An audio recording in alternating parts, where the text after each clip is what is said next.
আপনি যদি একজন ড্রাইভার হয়ে থাকেন, কথাগুলো একটু মন দিয়ে শুনবেন। শ্রমিকের হাত যদি চাকা থামাতে পারে, তবে এই শহর স্তব্ধ হতেও সময় লাগবে না।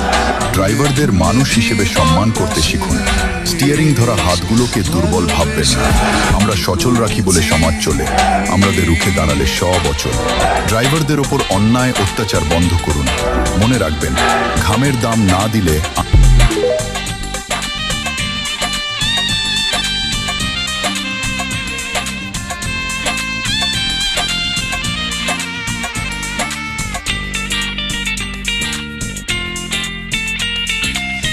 পাথর চাপা কষ্ট বুকে, কষ্টের কথা